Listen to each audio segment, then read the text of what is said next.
മലാഖി പ്രവാചകന്റെ പുസ്തകം 3-ാമത്തെ അധ്യായം അതിൻ്റെ 18-ാമത്തെ വചനം. അപ്പോൾ നിങ്ങൾ നീതിമാനും ദുഷ്ടനും തമ്മിലും ദൈവത്തെ സേവിക്കുന്നവനും ദൈവത്തെ സേവിക്കാത്തവനും തമ്മിലുള്ള വ്യത്യാസം വീണ്ടും കാണും. ഇവിടെ ദൈവം നമുക്ക് നൽകാൻ ആഗ്രഹിക്കുന്ന പ്രധാനപ്പെട്ട വ്യത്യാസം നീതിമാനും ദുഷ്ടനും തമ്മിലുള്ള വ്യത്യാസം, ദൈവത്തെ സേവിക്കുന്നവനും സേവിക്കാത്തവരും തമ്മിലുള്ള വ്യത്യാസം. പ്രിയമുള്ളവരെ, ദൈവത്തെ ആരാധിക്കുന്ന, ദൈവത്തെ സേവിക്കുന്ന ഒരു ഭക്തനോടുള്ള ബന്ധത്തിൽ ദൈവം അവൻ്റെ ജീവിതത്തിൽ വരുത്തുന്ന വ്യത്യാസങ്ങൾ ലോകം കാണണം എന്ന് ദൈവം എല്ലായ്പ്പോഴും ആഗ്രഹിക്കുന്നുണ്ട്. ഹല്ലേലൂയ. അതുകൊണ്ട് തന്നെ കർത്താവ് പറയുന്നു, ഇവിടെ പറഞ്ഞ ദൈവത്തെ സേവിക്കുന്നവനും ദൈവത്തെ സേവിക്കാത്തവനും, ആമേൻ, നീതിമാനും ദുഷ്ടനും തമ്മിലുള്ള വ്യത്യാസം നിങ്ങൾ കാണും. ആമേൻ, നിർബന്ധമായും നിങ്ങളത് കാണും. സ്തോത്രം. അത് സത്യമായ കാര്യമാണ്. എന്നാൽ ദൈവത്തെ സേവിക്കുന്നവനും ദൈവത്തെ സേവിക്കാത്തവനും, അല്ലെങ്കിൽ ദൈവം നമ്മുടെ മേൽ വരുത്തുന്ന മാറ്റങ്ങൾ നമ്മുടെ മേൽ വരുന്നതിന് മുമ്പ്, നമ്മൾ അത് കാണുന്നതിന് മുമ്പ് ചില വ്യക്തിപരമായ മാറ്റങ്ങൾ നമ്മളുടെ ജീവിതത്തിൽ വരുവാനായിട്ട് ദൈവം ആഗ്രഹിക്കുന്നു. എന്നാൽ ആ മാറ്റം നമ്മിൽ കാണുന്നതിന് മുമ്പ് ദൈവം നമ്മിൽ കാണാൻ ആഗ്രഹിക്കുന്ന ചില മാറ്റങ്ങളുണ്ട്. അത് നമ്മിൽ വന്നു കഴിയുമ്പോൾ സ്വാഭാവികമായിട്ടും ദൈവം നമ്മിൽ വരുത്തുവാൻ ആഗ്രഹിക്കുന്ന മാറ്റങ്ങൾ, ആമേൻ, സ്വാഭാവികമായി നമ്മുടെ ജീവിതത്തിൽ വന്നു ചേരും.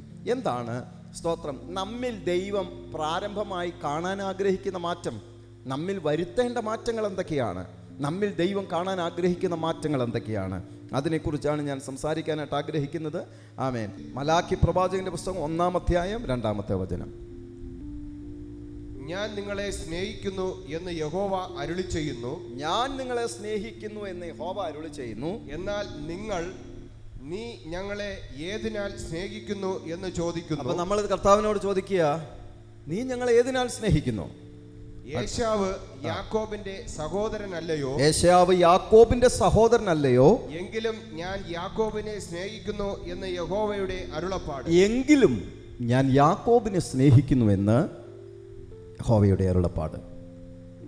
അപ്പോൾ ദൈവം നമ്മിൽ വരുത്തേണ്ടുന്ന മാറ്റങ്ങൾ നമ്മുടെ ജീവിതത്തിൽ ഉണ്ടാകേണ്ടുന്നതിന് മുമ്പ് അടിസ്ഥാനപരമായും നമ്മുടെ ജീവിതത്തിൽ വരേണ്ടുന്ന ചില മാറ്റങ്ങൾ എന്തൊക്കെയാണ് എന്നാണ് ഇവിടെ കർത്താവ് നമ്മോട് പറയുന്നത്. ഇവിടെ വായിക്കുന്നു, ഞാൻ നിങ്ങളെ സ്നേഹിക്കുന്നുവെന്ന് ഞാൻ നിങ്ങളോട് പറയുന്നു. കർത്താവ് നമ്മളോട് പറയുക, ഞാൻ നിങ്ങളെ സ്നേഹിക്കുന്നു. അപ്പം നമ്മൾ തിരിച്ച് ദൈവത്തോട് ചോദിക്കുന്ന ചോദ്യം, നീ ഞങ്ങളെ ഏതിനാൽ സ്നേഹിക്കുന്നു? കർത്താവ് പറയുന്നു, യാക്കോബ് ഏശാവിൻ്റെ സഹോദരനല്ലയോ? എങ്കിലും ഞാൻ അവനെ സ്നേഹിക്കുന്നു. എന്തിനാ ഈ എങ്കിലും എന്നുള്ള വാക്ക് കൊടുത്തത്? ഒരിക്കലും കർത്താവ് യാക്കോബിനെ സ്നേഹിച്ചതുപോലെ നമുക്ക് ചിലപ്പോൾ യാക്കോബിനെ സ്നേഹിക്കാൻ കഴിയണമെന്നില്ല. കാരണം യാക്കോബിനെ കുറിച്ച് കേൾക്കുമ്പോൾ തന്നെ നമ്മുടെ ചിന്തയിൽ ഓടി വരുന്ന ചില സംഭവങ്ങളുണ്ട്. അത് വെച്ചുകൊണ്ട് നമുക്ക് ഒരിക്കലും യാക്കോബിനെ വേണ്ടതുപോലെ സ്നേഹിക്കാനായിട്ട് കഴിയുകയില്ല. കാരണം ആമേൻ, ഉപായിയും ആമേൻ ചതിയനും വഞ്ചകനും ഒക്കെ ആയിരിക്കുന്ന ഈ യാക്കോബിനെ എങ്ങനെ നമുക്ക് സ്നേഹിക്കാനായിട്ട് കഴിയും? യാക്കോബ് എന്ന് പറയുന്ന ആ ജ്യേഷ്ഠൻ്റെ കയ്യിൽ നിന്ന് 1 കപ്പ് പായസം കൊടുത്ത് വശീകരിച്ച് ജ്യേഷ്ഠാവകാശം കൈവശമാക്കിയവനാണ് യാക്കോബ്. അപ്പനിൽ നിന്ന് ഏശാവിൽ വന്നു ചേരേണ്ട അനുഗ്രഹം വളരെ ചതിപ്രയോഗങ്ങളിലൂടെ, സ്തോത്രം, അപ്പൻ്റെ അനുഗ്രഹം തട്ടിയെടുത്തവനാണ് യാക്കോബ്. കർത്താവ് പറയുന്നു, നിന്റെ ഹൃദയം കൊണ്ട് ഇത്തരത്തിലുള്ള യാക്കോബിനെ സ്നേഹിക്കാൻ ഒരുപക്ഷെ നിനക്ക് കഴിയില്ല. പക്ഷെ കർത്താവ് പറയുന്നു, എങ്കിലും അവൻ അങ്ങനെയൊക്കെ ആണെങ്കിലും ഞാൻ അവനെ സ്നേഹിക്കുന്നു. ദൈവം നമ്മിൽ വരുത്താൻ ആഗ്രഹിക്കുന്ന, നമ്മുടെ ജീവിതത്തിൽ വന്നു കാണണമെന്ന് നമ്മൾ ആഗ്രഹിക്കുന്ന ആ ദൈവത്താൽ ഉണ്ടാകേണ്ടുന്ന മാറ്റങ്ങൾ നമ്മുടെ ജീവിതത്തിൽ വരുന്നതിന് മുമ്പ് നമ്മിൽ ദൈവം കാണാൻ ആഗ്രഹിക്കുന്ന മാറ്റങ്ങളിൽ പ്രധാനപ്പെട്ട ഒരു മാറ്റമാണ് നമ്മുടെ ദൈവസ്നേഹത്തിനകത്ത് മാറ്റമുണ്ടാകണം. നമ്മുടെ ഹൃദയങ്ങളിൽ ദൈവസ്നേഹത്തിൻ്റെ അകത്ത് സമൂലമായ ഒരു മാറ്റം വരുവാനായിട്ട് ദൈവം ആഗ്രഹിക്കുകയാണ്. 2 തരത്തിൽ സ്നേഹത്തെ നമുക്ക് കാണുവാൻ കഴിയും. ഒന്നാമത്തെ സ്നേഹം മാനുഷികമായ സ്നേഹമാണ്. 2ാമത്തെ സ്നേഹം ദൈവസ്നേഹമാണ്. എന്താ മാനുഷിക സ്നേഹത്തിൻ്റെയും ദൈവസ്നേഹത്തിൻ്റെയും പ്രത്യേകത എന്ന് പറയുന്നത്? ഇരുളും വെളിച്ചവും പോലെ വളരെ വ്യത്യസ്തമായ 2 കാര്യങ്ങളാണ് മാനുഷികമായ സ്നേഹവും ദൈവസ്നേഹവും എന്ന് പറയുന്നത്. ആമേൻ. മാനുഷിക സ്നേഹത്തിനും ദൈവസ്നേഹത്തിലും തമ്മിലുള്ള പ്രധാനപ്പെട്ട ചില വ്യത്യാസങ്ങൾ എന്ന് പറയുന്നത്, മാനുഷിക സ്നേഹങ്ങൾക്ക് എപ്പോഴും പരിമിതികളുണ്ട്. പക്ഷേ ദൈവസ്നേഹത്തിൻ്റെ പ്രത്യേകത, ദൈവസ്നേഹത്തിന് പരിമിതികളില്ല. ഹല്ലേലൂയ. നമ്മിൽ നിന്ന് എന്തെങ്കിലും ഇഷ്ടപ്പെടാത്തൊരു സ്വഭാവം പുറത്തു വരുമ്പോൾ, നമ്മളിൽ നിന്ന് എന്തെങ്കിലും ഇഷ്ടപ്പെടാത്തൊരു വാക്ക് പുറത്തു വരുമ്പോൾ, ആമേൻ, കഴിഞ്ഞ കാലങ്ങളിലുള്ള എല്ലാം മറന്നു കളഞ്ഞിട്ട് പെട്ടെന്ന് ഇട്ട് കളഞ്ഞിട്ട് പോകുന്നൊരു ദൈവമല്ല നമ്മുടെ ദൈവം. നമ്മുടെ ദൈവത്തിൻ്റെ സ്നേഹത്തിന് പരിമിതികളില്ല. സ്തോത്രം. നമ്മുടെ കുറവുകളോടുകൂടെ തന്നെയാണ് കർത്താവ് നമ്മെ സ്നേഹിക്കുന്നത്. ഒരിക്കലും മാനുഷിക സ്നേഹങ്ങൾക്ക് കുറവുകളോടുകൂടെ സ്നേഹിക്കാനായിട്ട് കഴിയുകയില്ല. മനുഷ്യന് നമ്മുടെ താഴ്ചകളെ ഒരിക്കലും അംഗീകരിക്കാൻ കഴിയില്ല. ഒരു കുറവുകളുമില്ലാതെ എപ്പോഴും അവൻ നോക്കുമ്പോൾ അവൻ പെർഫെക്റ്റ് ആയിട്ടിരിക്കാനാണ് മനുഷ്യൻ ആഗ്രഹിക്കുന്നത്. പക്ഷേ എന്തെങ്കിലും ഒരു കുറവുകൾ അറിഞ്ഞോ അറിയാതെയോ വന്നു പോയാൽ മനുഷ്യൻ്റെ സ്നേഹം അവിടെ വെച്ച് നിൽക്കും. പക്ഷെ ദൈവത്തിൻ്റെ പ്രത്യേകത, കുറവുകൾ ഉള്ളപ്പോൾ തന്നെ ആ കുറവുകളോടുകൂടെ നമ്മെ സ്നേഹിച്ചവനാണ് നമ്മുടെ കർത്താവ്. മനുഷ്യൻ്റെ സ്നേഹത്തിൻ്റെ മറ്റൊരു പ്രത്യേകത എന്താണെന്നറിയാമോ? മാനുഷികമായ സ്നേഹത്തിന് എന്തെങ്കിലും തിരിച്ചു പ്രതീക്ഷിച്ചോണ്ടേ നമ്മൾ മറ്റുള്ളവരെ സ്നേഹിക്കുകയുള്ളൂ. പക്ഷെ ദൈവസ്നേഹത്തിൻ്റെ പ്രത്യേകത തിരിച്ചൊന്നും പ്രതീക്ഷിക്കാതെയുള്ള സ്നേഹമാണ്. ഹല്ലേലൂയ. മുഴുവനും നമുക്ക് വേണ്ടി നൽകിയ സ്നേഹമായിരുന്നു യേശുവിൻ്റെ സ്നേഹമെന്ന് പറയുന്നത്. ഹല്ലേലൂയ. എന്നെ കേൾക്കുന്ന സഹോദരങ്ങളെ, ലോകത്തിലെ ഏറ്റവും വലിയ സ്നേഹം വെളിപ്പെട്ടത് കാൽവറിയിലാണെന്ന് നമുക്കെല്ലാവർക്കും അറിയാം. എന്താ കാൽവറിയിൽ വെളിപ്പെട്ട സ്നേഹത്തിൻ്റെ പ്രത്യേകത? തൻ്റെ ജീവനെ നമുക്ക് വേണ്ടി നൽകി, മുഴുവൻ രക്തവും നമുക്ക് വേണ്ടി നൽകിക്കൊണ്ടാണ് യേശു സ്നേഹിച്ചത്. പക്ഷേ യേശു അങ്ങനെ സ്നേഹിച്ചിട്ട് പോലും ആ സ്നേഹം അനുഭവിക്കേണ്ടിയിരുന്ന മനുഷ്യൻ കർത്താവിന് തിരിച്ചു നൽകിയത് മുൾക്കിരീടമായിരുന്നു. കർത്താവിന് തിരിച്ചു നൽകിയത് കുരിശായിരുന്നു. കർത്താവിന് തിരിച്ചു നൽകിയത് ആണികളായിരുന്നു. ഒന്നും തിരിച്ചു പ്രതീക്ഷിച്ചത് കൊണ്ടല്ല കർത്താവ് നമ്മെ സ്നേഹിച്ചത്. ഹല്ലേലൂയ. മാനുഷിക സ്നേഹത്തിൻ്റെ മറ്റൊരു പ്രത്യേകത, നമ്മുടെ സ്റ്റാറ്റസ് നോക്കിയേ നമ്മൾ സ്നേഹിക്കുകയുള്ളൂ, അല്ലേ? പക്ഷെ ദൈവസ്നേഹത്തിൻ്റെ പ്രത്യേകത, ഒരു യോഗ്യതയും നോക്കാതെയാണ് കർത്താവ് നമ്മളെ സ്നേഹിക്കുന്നത്. Thank you Jesus. ഒരു യോഗ്യതയും നോക്കാതെയാണ് കർത്താവ് നമ്മളെ സ്നേഹിക്കുന്നത്. ആമേൻ. ദൈവത്തിന് നമ്മെ സ്നേഹിക്കാനുള്ള ഏറ്റവും വലിയൊരു യോഗ്യത എന്ന് പറയുന്നത്, ഒരു യോഗ്യതയും നമുക്കില്ലെന്നുള്ളതാണ് നമ്മുടെ ഏറ്റവും വലിയ യോഗ്യത. ഹല്ലേലൂയ. രക്ഷിക്കപ്പെടുന്ന ഒരുവനിൽ വരുന്ന ഏറ്റവും വലിയ മാറ്റം എന്ന് പറയുന്നത്, രക്ഷിക്കപ്പെടുമ്പോൾ യേശു നമ്മുടെ അകത്ത് വന്ന് വസിക്കുകയാണ്. ഒരുപാട് വർഷങ്ങൾക്ക് മുമ്പ് ഡോക്ടർ KP യോഹന്നാൻ എഴുതിയ വളരെ മനോഹരമായ ഒരു കൊച്ചു പുസ്തകമുണ്ടായിരുന്നു. ആമേൻ. ലഘുലേഖ. ആമേൻ. ആ പുസ്തകത്തിൻ്റെ പേര് തമ്പിയുടെ ഹൃദയം എന്നാണ്. ആമേൻ. ആ പുസ്തകത്തിൽ ആമേൻ ചിത്രമടക്കമാണ് അത് രേഖപ്പെടുത്തി വെച്ചിരിക്കുന്നത്. ഒരു മനുഷ്യൻ രക്ഷിക്കപ്പെടുന്നതിന് മുമ്പുള്ള അവൻ്റെ ഹൃദയത്തിൻ്റെ ഒരു ചിത്രം. ആ ചിത്രം നോക്കിയാൽ നമുക്ക് കാണാൻ കഴിയും, ഒരുപാട് ദുഷ്ടമൃഗങ്ങൾ അതിനകത്തുണ്ട്. പൈശാചിക സമൂഹം അതിൻ്റെ നടുവിൽ ധാരാളമായിട്ടുണ്ട്. ആയുധങ്ങളുണ്ട്. അപ്പോൾ അങ്ങനെയുള്ള വളരെ ഭയാനകപരമായിട്ടുള്ള ഒരു ഹൃദയമാണ് നമുക്കവിടെ കാണാൻ കഴിയുന്നത്. ചിത്രം അതിനകത്ത് കൊടുത്തിരിക്കുന്നത് ആ മൃഗങ്ങളുടെ എല്ലാം സ്വഭാവം ഈ ഹൃദയത്തിനകത്തുണ്ടെന്നുള്ളതാണ്, ആ വ്യക്തിയിലുണ്ടെന്നുള്ളതാണ്. പക്ഷേ ആ വ്യക്തിയിലേക്ക് കർത്താവിൻ്റെ വെളിച്ചം അടിക്കുമ്പോൾ, യേശുവിൻ്റെ പ്രകാശം വരുമ്പോൾ, ആമേൻ, ഈ ദുഷ്ടമൃഗങ്ങളെല്ലാം ആ ഹൃദയം വിട്ട് ഓടിപ്പോകുന്ന മറ്റൊരു ചിത്രം നമുക്കവിടെ കാണാനായിട്ട് കഴിയും. സഹോദരങ്ങളെ, ആമേൻ, യേശുവിൻ്റെ വെളിച്ചം അടിക്കുമ്പോൾ ആ സ്വഭാവങ്ങൾ എല്ലാം ആ ഹൃദയത്തിൽ നിന്ന് ഓടി ഒളിക്കും. അടുത്ത ചിത്രം എന്താ കൊടുത്തിരിക്കുന്നത് അറിയാമോ? അടുത്ത ചിത്രത്തിൽ കാണുന്നത്, ആമേൻ, ആ ഹൃദയം മുഴുവൻ പ്രകാശത്താൽ നിറഞ്ഞിരിക്കുകയാണ്. ആ ഹൃദയം മുഴുവൻ പ്രകാശത്താൽ നിറഞ്ഞിരിക്കുന്നു എന്ന് മാത്രമല്ല, യേശു ആ ഹൃദയത്തിൻ്റെ അകത്ത് വന്ന് വസിച്ചിരിക്കുകയാണ്. യേശു ആ ഹൃദയത്തിൻ്റെ അകത്ത് വസിച്ചിരിക്കുകയാണ്. ഞാനും നിങ്ങളും രക്ഷിക്കപ്പെടുന്നതിന് മുമ്പ് ഒരു കാലം വരെ ഇത്തരത്തിലുള്ള സ്വഭാവങ്ങളായിരുന്നു നമ്മുടെ ഹൃദയത്തിനകത്ത് മുഴുവൻ നിറഞ്ഞിരുന്നത്. ആമേൻ.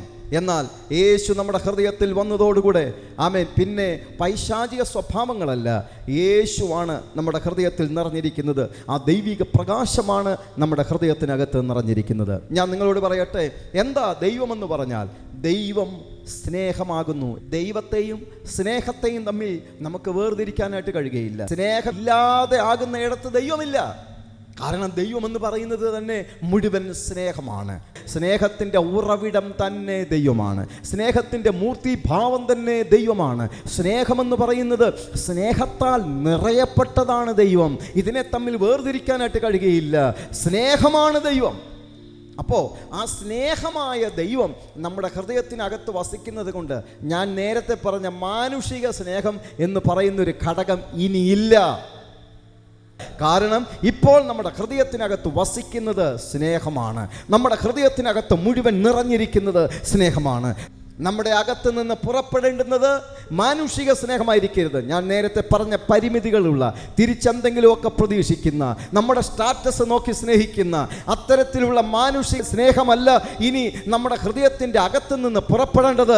ദൈവത്തിൻ്റെ സ്നേഹമായിരിക്കണം. ദൈവത്തിൻ്റെ സ്നേഹമായിരിക്കണം. ദൈവസ്നേഹത്തിൻ്റെ ഏറ്റവും വലിയ പ്രത്യേകതയാണ് ഇത് അങ്ങോട്ട് കൊടുക്കുന്തോറും ഇരട്ടിയായി തിരിച്ചു വരും. മനുഷ്യ സ്നേഹത്തിൻ്റെ പ്രത്യേകത അങ്ങോട്ട് കൊടുപ്പേ ഉണ്ടാകത്തുള്ളൂ, തിരിച്ചിങ്ങോട്ട് വരവുണ്ടാകത്തില്ല. പക്ഷെ ദൈവസ്നേഹത്തിൻ്റെ പ്രത്യേകത നമ്മൾ അങ്ങോട്ട് കൊടുക്കുന്നതിൻ്റെ ഇരട്ടി തിരിച്ചു തരുന്നതാണ് ദൈവത്തിൻ്റെ സ്നേഹം. ദൈവസ്നേഹത്തിന് 3 കാര്യങ്ങളാണുള്ളത്. ഒന്ന്, നാം ദൈവത്തിന് സ്നേഹത്തെ കൊടുക്കുക. രണ്ടാമത്, ആ ദൈവത്തിൽ നിന്നുള്ള സ്നേഹത്തെ പ്രാപിക്കുക. മൂന്നാമത്തത്, ആ ദൈവസ്നേഹത്തെ മറ്റുള്ളവരിലേക്ക് പ്രദർശിപ്പിക്കുക. ഹല്ലേലൂയ. ദൈവത്തെ സ്നേഹിക്കാൻ തുടങ്ങിയാൽ, ആമേൻ, സ്തോത്രം, നീ നിരാശപ്പെടേണ്ടി വരികയില്ല. ദൈവത്തെ ആഴമായിട്ട് സ്നേഹിക്കാൻ തുടങ്ങിയാൽ പരാജയപ്പെടേണ്ടി വരികയില്ല. ദൈവത്തെ ആഴമായി സ്നേഹിക്കാൻ തുടങ്ങിയാൽ നീ ഏകാന്തതകൾ അനുഭവിക്കുകയില്ല. ദൈവത്തെ സ്നേഹിക്കാൻ തുടങ്ങിയാൽ നീ ഒറ്റപ്പെടലുകൾ അനുഭവിക്കുകയില്ല. ദൈവത്തെ ആഴമായി സ്നേഹിക്കുക. ദൈവത്തെ ആഴമായി നീ സ്നേഹിച്ചാൽ പിന്നെ നീ ഏകാന്തത അനുഭവിക്കേണ്ടി വരികയില്ല. ദൈവത്തെ നീ ആഴമായി സ്നേഹിച്ചാൽ പിന്നെ നീ ഒറ്റപ്പെട്ടു പോകേണ്ടി വരികയില്ല. കാരണം ഒരു കുഞ്ഞിൻ്റെ കരത്തിൽ ഒരു പിതാവ് പിടിച്ചിരിക്കുന്നത് പോലെ, ഒരു കുഞ്ഞിനെ ഒരു അമ്മ ചേർത്ത് പിടിച്ചിരിക്കുന്നത് പോലെ, ജീവിതത്തിന്റെ 24 മണിക്കൂറും മുഴുവൻ സെക്കൻഡുകളും അവൻ നിന്റെ കൂടെ ഉണ്ടായിരിക്കും. ആമേൻ. നീ ഒറ്റപ്പെടുവാൻ ദൈവം അനുവദിക്കുകയില്ല. നീ ഏകാന്തത അനുഭവിക്കാൻ എൻ്റെ ദൈവം അനുവദിക്കുകയില്ല. കാരണം ദൈവ സ്നേഹത്തിന്റെ പ്രത്യേകത എല്ലായ്പ്പോഴും നിന്റെ കൂടെ ഇരിക്കുന്നവനാണ് യേശു എന്ന് പറയുന്നത്. കാരാഗ്രഹത്തിൽ ജോസഫ് എത്തപ്പെട്ടപ്പോൾ ഒരുപാട് പ്രതിസന്ധികൾ അനുഭവിച്ചാണ് ജോസഫ് ഏറ്റവും അവസാനം കാരാഗ്രഹത്തിൽ വന്നു ചേർന്നത്. പൊട്ടക്കുഴിയുടെ അഗാധ ഗർത്തത്തിൽ നിന്ന് അവനെ പിടിച്ചു കയറ്റി ആമീൻ പൊത്തിഫേറിൻ്റെ ഭവനത്തിൽ വന്നു ചേർന്നു. മിസ്രയീമി കച്ചവടക്കാർ പൊത്തിഫേറിനെ ഏൽപ്പിച്ചു കൊടുത്തു. പൊത്തിഫേറിൻ്റെ ഭവനത്തിലെ ആ ഭയാനകരമായ നിമിഷങ്ങളിൽ നിന്ന് ഓടി ഒളിക്കപ്പെട്ട ജോസഫ് വന്നു ചേർന്നത് ആമീൻ കാരാഗ്രഹത്തിലായിരുന്നു. എന്നെ കേൾക്കുന്ന സഹോദരങ്ങളെ, ആ കാരാഗ്രഹത്തിൽ ജോസഫ് വന്നപ്പോഴും ആമീൻ ഏകാന്തത അനുഭവിച്ച് ഒറ്റപ്പെട്ടവനായി ചെയ്യാത്ത കുറ്റത്തിന് കാരാഗ്രഹവാസം വിധിക്കപ്പെട്ട ജോസഫ് ആ കാരാഗ്രഹത്തിൽ ജീവിക്കുമ്പോൾ അവിടെ എഴുതി വച്ചിരിക്കുന്ന ഒരു വചനമുണ്ട്. ആ വചനം എങ്ങനെയാണെന്ന് അറിയാമോ? ആമേൻ. ജോസഫിനോടുകൂടെ കാരാഗ്രഹത്തിൽ യഹോവയായ ദൈവം ഇരുന്നു. കാരാഗ്രഹത്തിൽ ജോസഫിനോടുകൂടെ യഹോവയുടെ സാന്നിധ്യം ഉണ്ടായിരുന്നു. നീ ഇന്ന് അനുഭവിക്കുന്ന പൊട്ടക്കുഴിയിൽ നിന്ന് നിന്നെ കരം പിടിച്ച് കയറ്റാൻ ആരുമില്ല എന്ന് വേദനിക്കുന്ന ആരെങ്കിലും ഇതിന്റെ നടുവിലുണ്ടെങ്കിൽ, ഇല്ല, ഇന്ന് വരെ നീ കണ്ടിട്ടില്ലാത്ത ആരെയൊക്കെയോ എൻ്റെ ദൈവം നിനക്ക് വേണ്ടി ഒരുക്കുകയാണ്. നീ പോലും അറിയാത്ത പുതിയ വഴികൾ, നീ പോലും അറിയാത്ത പുത്തൻ വാതിലുകൾ എൻ്റെ ദൈവം നിനക്ക് വേണ്ടി തുറക്കും. കാരണം തന്നെ സ്നേഹിക്കുന്നവരുടെ വേദന കണ്ടു നിൽക്കാൻ എൻ്റെ ദൈവത്തിന് കഴിയില്ല. അതുകൊണ്ട് നിനക്ക് വേണ്ടി വഴി തുറക്കാൻ എൻ്റെ ദൈവം ഇറങ്ങി വരും. കാരാഗ്രഹത്തിൻ്റെ വാതിലുകൾ എതിരായി കൊട്ടി അടച്ചപ്പോൾ ദൈവം ആ കാരാഗ്രഹത്തിൻ്റെ വഴി അവന് വേണ്ടി തുറന്നു കൊടുത്തു. കഴിഞ്ഞ നാളുകൾ അത്രയും കുടുംബത്തിനെതിരെ, ജീവിതത്തിനെതിരെ പിശാച് കൊട്ടിയടച്ച വഴികളുടെ മുമ്പിൽ നിന്ന്, വാതിലുകളുടെ മുമ്പിൽ നിന്ന് അതിനി എനിക്ക് വേണ്ടി തുറന്നു തരുമോ എന്നുള്ള ആശങ്കയോടെ ഇരിക്കുന്ന ആരെങ്കിലും ഉണ്ടെങ്കിൽ ആത്മാവ് നിന്നോട് പറയുന്നു, അടഞ്ഞ വഴികൾ എൻ്റെ ദൈവം നിനക്ക് വേണ്ടി തുറക്കും. ഇന്നവരെ ആർക്കും വേണ്ടി തുറന്നു കൊടുത്തിട്ടില്ലാത്ത പുതിയ വഴികൾ, പുതിയ വാതിലുകൾ എൻ്റെ ദൈവം നിനക്ക് വേണ്ടി തുറന്നു തരും. എൻ്റെ ദൈവം തുറന്നാലുള്ള പ്രത്യേകത എന്താണ്? ആർക്കും പിന്നെ അതിനെ അടയ്ക്കാൻ കഴിയില്ല. എൻ്റെ ദൈവം അടച്ചാൽ ആർക്കും തുറക്കാനും കഴിയില്ല. ഹല്ലേലൂയ. തുറന്ന വഴികളെല്ലാം അടയപ്പെട്ട് അടഞ്ഞ വഴിയുടെ മുമ്പിലാണോ വന്ന് നിൽക്കുന്നത്? പക്ഷെ ദൈവം പറയുന്നു, ഇനി ഒരിക്കലും ആർക്കും അടയ്ക്കാൻ കഴിയാത്തതുപോലെ എൻ്റെ ദൈവം എന്നേക്കുമായി ചില വഴികളെ നിനക്ക് വേണ്ടി തുറക്കുമെന്ന് ആത്മാവിൽ ഞാൻ പ്രവചിക്കുന്നു. കർത്താവിനെ ഒരുപാട് സ്നേഹിക്കുക. കർത്താവിനെ ഒരുപാട് സ്നേഹിക്കുക. ഹല്ലേലൂയ. എന്താ? നാം ദൈവത്തെ സ്നേഹിക്കുമ്പോൾ തിരിച്ചൊന്നും ആമേൻ പ്രതീക്ഷിച്ചുകൊണ്ട് സ്നേഹിക്കരുത്. ഒത്തിരി സ്നേഹം ദൈവത്തിന് കൊടുക്കുക. ആമേൻ. വചനത്തിൽ പ്രധാനപ്പെട്ട ഒരു വാക്കുണ്ട്. എന്താണെന്ന് അറിയാമോ? എന്ത് ചെയ്താലും സ്നേഹത്തിൽ ചെയ്യുക. എന്ത് ചെയ്താലും ദൈവ സ്നേഹത്തിൽ ചെയ്യുക. ഒരു വിശുദ്ധ ജീവിതം ആഗ്രഹിക്കുന്ന എത്ര പ്രിയമുള്ളവരുണ്ട്? സഹോദരങ്ങളെ, നമ്മൾ പാപം ചെയ്യാതിരിക്കുന്നതിൻ്റെ പ്രധാനപ്പെട്ട കാരണം എന്താണ്? പാപം ചെയ്യാതിരിക്കുന്നതിൻ്റെ പ്രധാനപ്പെട്ട കാരണം എന്താണ്?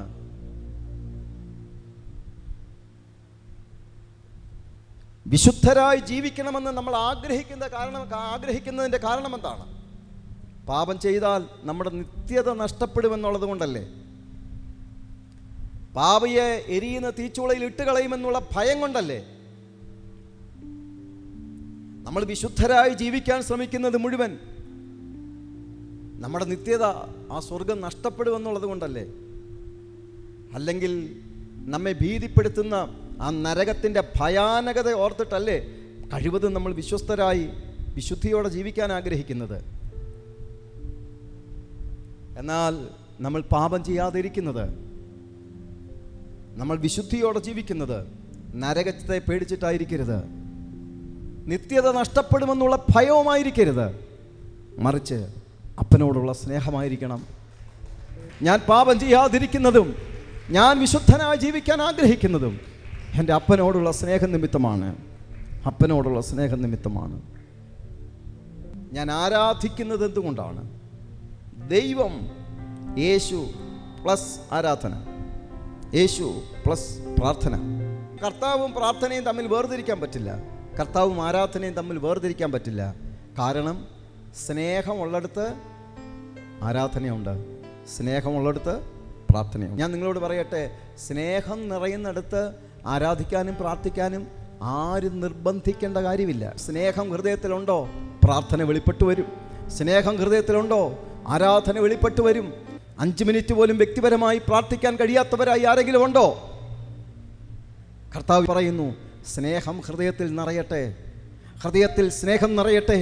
ദൈവത്തിൻ്റെ സ്നേഹം നിറയുമ്പോൾ ആ സ്നേഹത്തിൽ നിന്ന് അപ്പനോട് സംസാരിക്കാൻ പറ്റും, ആ സ്നേഹത്തിൽ നിന്ന് ആരാധിക്കാൻ പറ്റും. അല്ലാത്തതെല്ലാം ബോറായി പോകും. ആമേൻ. സ്നേഹമില്ലാത്തടുത്ത് പ്രാർത്ഥന ബോറടിക്കും, സ്നേഹമില്ലാത്തടുത്ത് ആരാധന ബോറടിക്കും.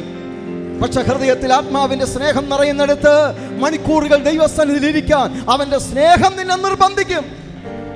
പലപ്പോഴും പ്രാർത്ഥന നമ്മുടെ കുറേ ആവശ്യങ്ങൾ അങ്ങോട്ട് നിരത്തി വെക്കാനുള്ള,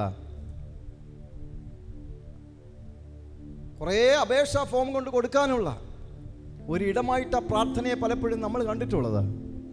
പക്ഷെ പ്രാർത്ഥന ദൈവസ്നേഹത്തിൽ നിന്നുള്ള പ്രാർത്ഥനയുടെ പ്രത്യേകത, ഹൃദയം സ്നേഹം കൊണ്ട് നിറയപ്പെട്ട് അതിൽ നിന്ന് പ്രാർത്ഥിക്കാൻ തുടങ്ങിയാൽ ആ പ്രാർത്ഥനയുടെ പ്രത്യേകത, നീ അല്ല പ്രാർത്ഥിക്കുന്നത്, ആത്മാവ് നിന്നിലൂടെ പ്രാർത്ഥിക്കും. ആത്മാവ് നിന്നിലൂടെ പ്രാർത്ഥിക്കും. ആത്മാവ് നിന്നിലൂടെ പ്രാർത്ഥിക്കും.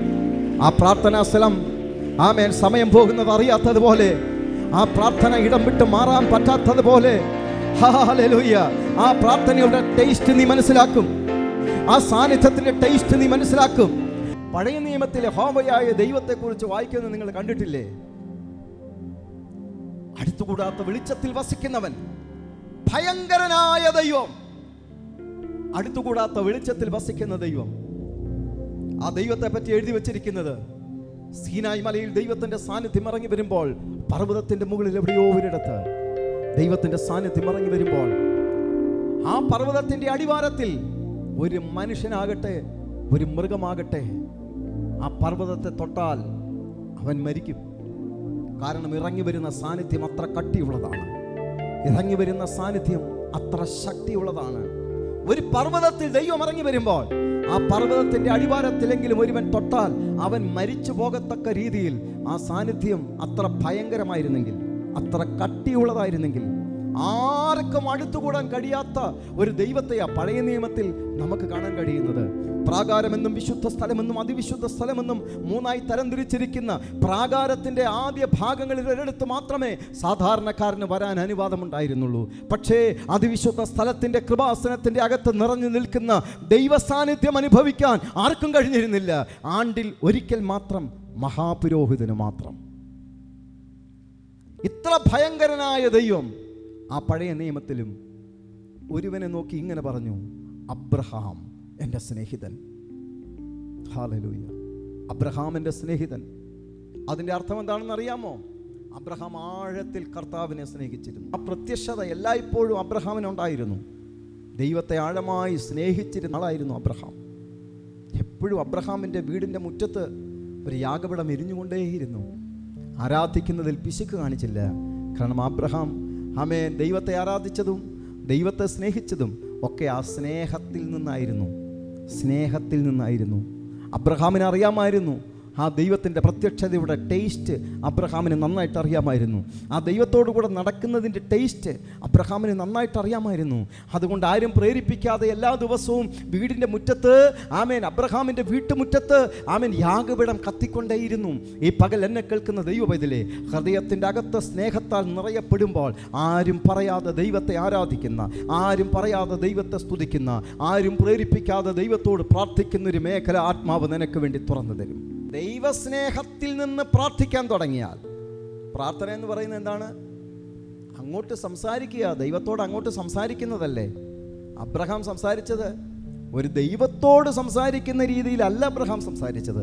പിന്നെ അബ്രഹാം സംസാരിച്ചത് ഒരു സ്നേഹിതനോട് സംസാരിക്കുന്നത് പോലെ, ഒരു സ്നേഹിതനോട് സംസാരിക്കുന്നത് പോലെ. ഞാൻ നിങ്ങളോട് പറയട്ടെ, ഈ ദൈവസ്നേഹം കൊണ്ട് ഹൃദയം ഒന്ന് നിറയാൻ തുടങ്ങിയാൽ പിന്നെയുള്ള പ്രാർത്ഥന ഒരു സ്നേഹിതനോട് സംസാരിക്കുന്നത് പോലെ സംസാരിക്കാൻ തുടങ്ങും. ഒരു സ്നേഹിതനോട് അല്ല, ഒരപ്പനോട് സംസാരിക്കുന്നത് പോലെ സംസാരിക്കാൻ തുടങ്ങും.